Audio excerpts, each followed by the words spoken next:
안녕하세요. 장영환입니다. 이번 강의에서는 지난 시간에 이어서 여러분들이 HTS를 설정을 하는 방법과 이동평균선 설정과 MACD와 시그널을 설정하는 방법을 말씀드렸습니다. 북한산 트레이딩 센터에 도제식 또는 터틀식 교육을 받으러 오시는 분들한테 한 달 정도는 지금 제가 여러분들한테 강의해드리는 온라인 강의를 반드시 해드립니다. 그리고 난 다음에 여러분들과 다른 점은 직접 그러한 훈련을 변곡점 그리기도 3-4시간씩, 그 다음에 이중바닥을 찾아라 서너 시간씩, 대여섯 시간씩 며칠 동안을 이렇게 훈련을 시켜서 여러분들이 직접 그 매수 타이밍과 추세를 찾아내게 해서 그 누구의 도움도 받지 않고 종목을 선정하고 매수 타이밍과 이익 실현 시점, 손절 놓는 시점까지를 완벽하게 몸에 체득하게 합니다. 그런 다음에 모의 투자와 실전 매매를 코칭을 해드리고 있는데, 여러분들도 이 온라인 강의만 제대로 잘 들으신다면 이동평균선과 MACD만을 이용해서도 충분히 매수 타이밍, 종목 선정, 그리고 위험 관리 하는 모든 방법들을 꿰뚫게 되실 겁니다. 제가 이런 노하우를 말씀드리는 이유는, 제가 이런 노하우를 알려드린다고 해서 시장에서 제가 먹을 걸 여러분들이 뺏지 않기 때문입니다. 시장에는 종목도 많고 미국 시장도 있고 영국 시장도 있고 중국 시장도 있습니다. 제가 알려드리는 규칙성과 반복성을 여러분들이 충분히 습득하고 체득을 하신다면 각자 자기가 원하는 시장에서 제가 보지 못하는 그러한 종목들에서 똑같은 규칙성과 반복성을 찾아서 여러분들도 얼마든지 시장에서 먼저 잃지 않는 투자자가 되어서 시장이 주는 과실을 받을 수 있을 거라고 확신하기 때문입니다. 제 모토는 먼저 잃지 않는 것입니다. 잃지 않고 지킬 줄 아는 능력을 여러분들이 스스로 배양해낸다면 그 어떤 하락장이나 폭락장이 와도 여러분들은 여러분의 계좌를 지키실 수 있게 될 겁니다. 자, 지난 시간에 MACD와 이평선 설정을 했는데 이렇게 물어보시는 분들이 많이 있습니다. 어떻게 여쭤보시냐면, 왜 거래량은 보지 않습니까? 라고 얘기를 합니다. 그 궁금증을 이번 강의에서 풀어드리도록 하겠습니다. 거래량을 제가 보지 않는 이유는, 제가 우리나라 코스닥과 거래소에 있는 종목이 2천여 개가 있는데 그 중에서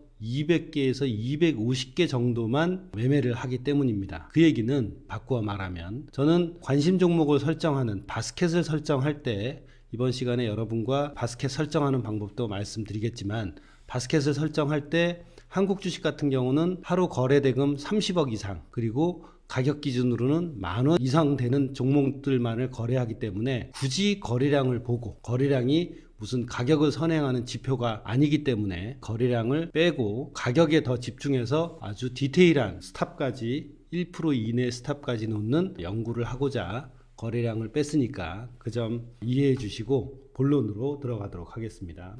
먼저 HTS 상에서 그럼 추세를 어떻게 판단하느냐, 이번 강의는 추세의 개념과 그 다음에 바스켓 관심 종목을 설정하는 방법을 말씀드릴 텐데요. 자, 추세를 일봉을 보고 하느냐, 주봉을 보고 하느냐, 월봉을 보고 하느냐, 그거는 개인적인 판단에 달려 있고 자유의지에 따라서 하시면 됩니다. 하지만 저 같은 경우는 추세를 판단할 때 무조건 월봉을 봅니다. 일봉을 보고 추세를 판단하는 것이 아니라 월봉 10년치 이상의 차트를 보시고 난 다음에 그것이 우상향이다, 누가 봐도 우상향이다 라고 판단을 한다면 그거는 그냥 우상향 차트에 해당돼서 그 우상향 차트에 해당되는 차트를, 종목을 바스켓에 담는 겁니다. 그래서 여러분들이 이제 차트를 돌려보면서 이게 상승 추세냐 하락 추세냐 라고 판단하기가 쉽지가 않으시죠? 근데 기술적 주식시장에는 답이 없습니다. 데피니션이라는 게 없죠. 하다못해 단기가 5일이다 라고 데피니션이 있는 것도 아니고, 단기가 하루다 라고 데피니션이 있는 것도 아닙니다. 중기는 한 달이다, 장기는 6개월 이상이다, 또는 3년 이상이다 라는 데피니션이나 정의가 없습니다.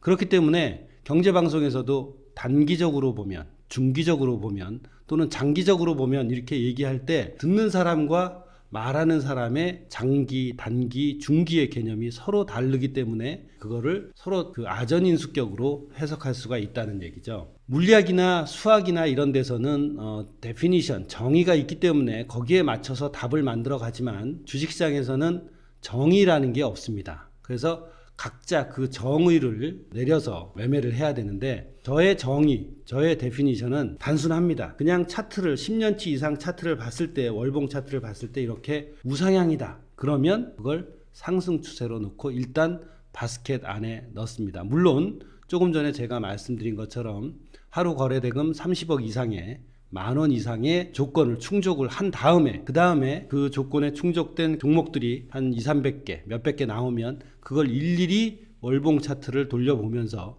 우상향인 것만 넣게 되는 겁니다. 또 상승 추세에 대한 개념도 딱 한 가지 기술적 분석의 정의가 있습니다. 무엇이냐? 신고점이 이렇게 계속 갱신이 되면 상승 추세다라고 얘기를 합니다. 반대로 신저점이 갱신이 되면 하락 추세다. 자, 신고점과 신저점이 갱신이 되지 않고 나머지 추세는 그럼 뭐가 될까요? 추세가 아니라 보합 국면 또는 횡보 국면이 되겠죠. 그래서 일반적으로 바스켓에 넣는 종목들은 이렇게 신고를 뚫는 종목을 무조건 상승 추세 바스켓에 넣는다는 점 유념하시고 추세를 판단할 때 어떤 방식으로 하는지 한번 예제를 보겠습니다. 지금 네이버 차트를 보고 계시는데 누가 봐도 우상향하는 상승 추세 차트입니다. 자, 다음은 CJ 대한통운을 보겠습니다. CJ 대한통운을 한 10년치 이상을 보니까 어떻습니까? 이렇게 신고도 뚫고 우상향하는 그런 차트입니다. 그러면 무조건 단기적으로 지금 한 3~4년 정도를 이렇게 내려가고 있지만 이 차트는 상승 추세 차트이기 때문에 조정이 끝나면 다시 상승 추세로, 여기서 지금 보았던 것처럼 조정이 끝나면 이렇게 다시 상승 추세로 이어가는 그런 관성의 법칙을 이용을 해서 저는 추세 추종 매매를 하기 때문에 상승 추세가 조정을 받을 때 진입하는 방법입니다. 그래서 이렇게 누가 봐도 우상향이다 라고 생각하면 무조건 상승 추세 바스켓에 넣고 일단 바스켓을 구성을 하고 있습니다. 자, CJ 대한통운 말고 W게임즈다. W게임즈도 어떻습니까? 여러분들 고개를 갸우뚱하게 하는 차트를 본다면 그건 굳이 제가 뭐 물리학자도 아니고 경제학자도 아니고 이 차트를 굳이 매매할 필요가 없다고 생각을 합니다. 누구한테 물어봐도 서로 다 견해가 다르기 때문에 한번 원 사이트 딱 봤을 때 상승 추세야. 그러면 바스켓에 넣으면 되고요. 그 다음에 이거 정말 분석을 요하게끔 이렇게 오래도록 들여다봐야 된다. 그러면 매매 안 하시면 됩니다. 그게 가장 단순한 방법인데 W게임즈 같은 경우는 현재 상장돼서 한 4~5년 정도밖에 안 됐지만 신고점을 쳤기 때문에 저는 상승 추세의 바스켓에 넣어 놓습니다. 자, 다음 종목으로 유나이티드 제약을 보면 이렇게 잘 싹 기다가 신고점을 이렇게 쳤다. 역시 여기까지는 이 구간까지는 별로 그렇게 추세가 확연하지 않다라고 생각됐는데 이렇게 놓고 보니까 또 어떻습니까? 우상향하는 차트죠. 그렇기 때문에 현재도 역시 신고가를 갱신을 해서 저는 상승 추세다라고 생각을 하고 바스켓에 넣습니다. 자, 그러면 LG 디스플레이를 한번 볼까요? LG 디스플레이를 보면 신고점을 뚫기는커녕 계속해서 이렇게 어떻습니까? 신저점을 갱신을 하고 있습니다. 이런 변곡점들이 신저점을 갱신을 하고 있기 때문에 LG 디스플레이가 굉장히 좋은 회사이긴 하지만 아쉽게도 바스켓에는 이런 이유 때문에 신저점을 갱신하면 무엇이 된다? 하락 추세로 보고 있습니다. 그래서 LG 디스플레이는 아쉽게도 저희 바스켓에 들어가 있지 않게 되고요. 그 다음에 콜마 B&H. 자, 보시면 역시 어떻습니까? 상장한 지 5년 정도밖에 안 됐지만 신고를 치고 있어서 최근에 저희가 매수 포인트로 생각되는 그런 지점이 와서 매매를 했던 차트이기도 하고요. 이렇게 보면 우상향이다. 그러면 일단 바스켓에 넣어 놓으시면 될 것 같습니다. 이래서 상승 추세와 하락 추세 또 보합 국면에 대한 이야기를 해드려 봤는데 어렵게 생각하실 필요는 절대 없습니다. 누가 봐도 동의하는 변곡점의 크기도 누가 봐도 동의하고 크고 그렇다면 사람들의 눈이 몰리고 그 지점이 좋은 지지선이나 저항선이 되는 것처럼 추세를 판단할 때도 우상향이다 라고 처음에 딱 봤을 때 판단이 되면 우상향 차트로 넣는 겁니다. 상승추세 차트로. 근데 고개를 갸우뚱하고 몇 번을 봐도 답이 안 나올 것 같다. 안 하시면 돼요. 그걸 굳이 분석을 해서 남한테 이거는 상승추세냐 하락추세냐 물어볼 필요도 없는 겁니다. 수백만 명한테 물어봐서 확률을 낼 생각이 아니시라면 그런 방법은 접어 놓으시기 바랍니다. 그래서 데피니션, 곧 정의가 없는 주식시장에서 여러분들이 공부를 함으로써 여러분들 스스로 정의를 내리고 원칙을 세우는 것이 다지, 어떤 학자가 이것이 답이다 라고 말해주는 것은 주식시장에 하나도 없다는 걸 명심하시고, 그 누구도 믿지 말고 자기 자신만을 믿고 매매를 하셔야 된다는 겁니다. 자, 이렇게 해서 추세의 종류에는 상승 추세, 하락 추세, 보합 국면 이렇게 있는데, 왜 상승 추세를 매매를 하느냐라고 여러분들이 또 물어보실 수도 있습니다. 자, 비근한 예를 들어서 미국 주식 차트를 한번 켜보겠습니다. 자, 지금 화면에 보이시는 차트는 나이키라는 차트입니다. 여러분들이 잘 알고 있는 차트죠. 자, 지금 보시면 영락 없이 우상향하는 그런 차트입니다. 신고가를 계속 뚫고 있고요. 자, 근데 일반적인 개미 투자자는 이렇게 우상향된 차트를 선정을 해서 매매를 하지 않습니다. 왜? 여기서 보면 HTS의 끄트머리가 제일 고가예요. 이거 사갖고 뭐 얼마나 가겠어 라고 생각을 하시면서 대부분 어떤 차트를 사시느냐, 이런 식으로 계속 바닥을 치고 있는 그런 차트를 고르신다 이 말이에요. 왜냐? 여기서부터 사면 옛날에 이 정도의 금액이었기 때문에 가격이 올라갈 확률이 있지 않겠느냐 라고 착각을 하는데, 주식시장에서도 싼 게 비지떡이, 그리고 추세가 하락인 것은 내가 모르지만 그만큼 시장에서 그런 판단을 받고 있기 때문에 시장에서 점점 소외된다고 생각하시면 됩니다. 그냥 상식적으로 생각하고 접근하시면 될 것 같습니다. 그래서 시장에서도 싼 게 비지떡인데 나이키가 이런 정도에서 시간을 더 오른쪽으로 가보겠습니다. 어떻습니까? 여기가 끝이라서 이제 더 이상 못 올라갈 줄 알았는데 어떻습니까? 17.5불에서 22.5불까지 올라갔습니다. 여기서 이 나이키 차트를 또 사야 되나? 지금 조정을 받고 있는데 사야 되나? 라고 떠뜸떠뜸 용기를 못 내고 있지만, 또 2012년 이후에 어떻습니까? 무슨 분화구에서 화산이 뿜어오르듯이 이렇게 가격이 올라가고 있습니다. 자, 그러면 지금 나이키를 사면 너무 높은 가격이 아닐까? 2016년도에 지금 나이키가 65불. 자, 옛날 생각하면 살 수 있겠습니까? 여기 20불에서 65불까지 올라갔습니다. 3배가 올라갔죠. 3배가 올라갔는데 지금 사도 괜찮을까? 라고 고민을 하셨다면 이 다음 차트를 보시면 또 어떻습니까? 100불까지 올라갔습니다. 이게 2019년, 2020년도의 일입니다. 2020년도에 코로나가 터지면서 가격이 빠지게 돼서 이렇게 추세가 센 종목은 조정받을 때 사야 돼 라고 생각하시고, 이런 부분 70불에서 60불 사이에 담았던 분이 있다면, 아니면 난 이런 종목은 못 사, 아까 얘기한 그렇게 계속 바닥을 찍고 있는 그런 종목을 찾으실 건지, 아니면 이런 상승 추세 속에서 조정 국면을 받는 주식을 찾을 건지는 여러분들에게 달려 있습니다.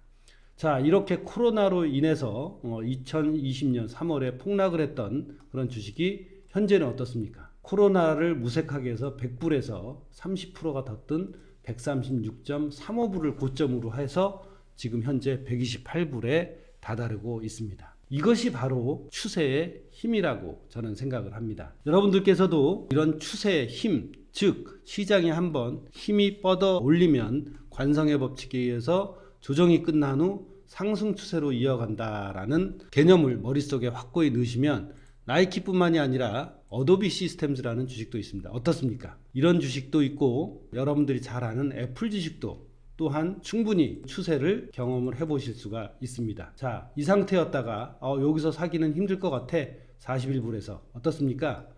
코로나가 지나고 41불짜리가 137불, 3배나 떴습니다. 1년 반 만에. 이게 바로 추세의 힘이라고 생각을 하시면 되겠습니다. 자, 그러면 지금은 이제 한국 주식에서 여러분들이 바스켓을 어떻게 설정을 하느냐라는 것을 HTS 상에서 확인을 시켜드려 보겠습니다. 자, 키움증권 HTS를 보시면 여기 이렇게 조건 검색이라는 창이 있습니다. 조건 검색 창을 띄우면 여러분들이 일일이 2000개를 다 보지 않더라도 제가 말한 바스켓을 일단 어느 정도 추려낼 수가 있는데, 첫 번째 여기 왼쪽에 있는 범위 지정을 누르시면 처음에 무엇이 있냐? 주가 범위가 있습니다. 1일 전 기준으로 해서 종가가 10,000원 이상의 지금 현재 보시면 2만 원으로 되어 있는데 999999 이렇게 눌러주시면 됩니다. 그래서 이걸 어떻게 해요? 추가하면 1일 전 종가가 10,000원 이상의 999999 이하로 되어 있습니다. 자, 그리고 거래소와 코스닥 구분이 되어 있는데요. 거래소도 추가, 코스닥도 추가하시면 됩니다. 그 다음에 마지막으로 이제 시세 분석에 가셔서 여기 거래량, 거래대금이 있습니다. 거래량, 거래대금을 누르시면 평균 거래대금을 이용하셔도 되고요. 전일 거래대금을 이용하셔도 됩니다. 저는 평균 거래대금으로 한번 해보겠습니다. 평균 거래대금을 클릭을 하면 5일 평균이라고 되어 있는데 저는 대략 한 10일 정도에서 20일 정도 사이를 쓰니까 여러분들도 기호에 맞게 20일 평균으로 해도 됩니다. 그러니까 여기서 이제 지금 보이는 숫자는 1억에서 100억 이렇게 되어 있는데 오른쪽은 무조건 999999로 해놓으시고 왼쪽은 30억 이상이라고 제가 말씀드렸죠. 그러면 단 100만, 1000만, 억만, 10억 해서 3,000 해갖고 여러분들께 이제 금일을 제외해서 어제까지 이 조건을 충족을 하시면 코스닥과 거래소의 종목이어야 되고 1일 전 종가가 10,000원 이상이어야 되고 그 다음에 평균 거래대금이 30억 이상인 것으로 이제 제한이 됩니다. 자, 이런 상태에서 여러분들이 이제 종목을 골라내시면 우선주는 빼고 보통주만 하시고 뭐 코스피 200의 ETF네 뭐네 이런 것들도 역시 빼시면 되겠습니다. 이렇게 해서 이 조건식을 내 조건식으로 저장을 해서 새 조건명은 바스켓 이런 식으로 해 놓으시면 되겠죠. 이런 식으로 해 놓으시고 저장이 되었습니다 라고 나오면 이 조건을 검색을 합니다. 그래서 바스켓을 실시간 검색을 하면 검색된 종목들이 어떻게 될까요?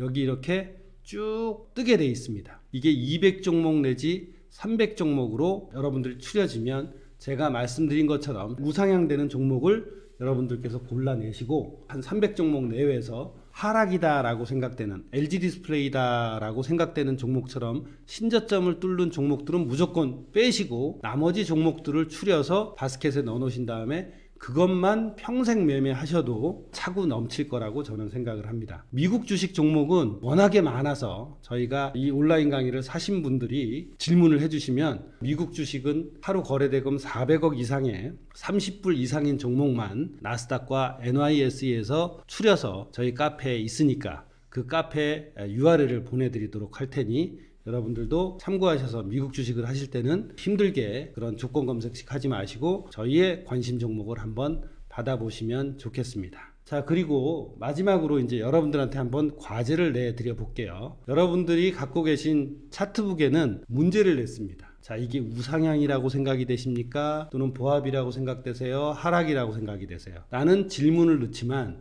여러분들은 이 강의가 끝나면 여러분들이 차트 세팅을 해놓고 일봉 차트를 보면서 바스켓에 걸러진 종목들을 보고 여러분 스스로 이거는 우상향이다, 이거는 보합이다, 이거는 하락이다 라고 생각하시는 종목들을 한국과 미국, 그 다음에 중국, 일본 대형 우량주에서 4개국의 대형 우량주에서 각각 한번 10개씩 뽑아서 저희한테 올려주시거나 메일로 보내주시면 저희들이 답을 선정해서 답으로 선정되신 분에게는 소정의 상품도 드리도록 할 테니까 강의 제대로 들으시고 여러분들이 직접 훈련을 하셔서 몸에 배는 그런 공부를 하셨으면 좋겠다고 바라봅니다. 자, 이번 강의는 이것으로 마치고 다음 강의에서 뵙도록 하겠습니다. 고맙습니다.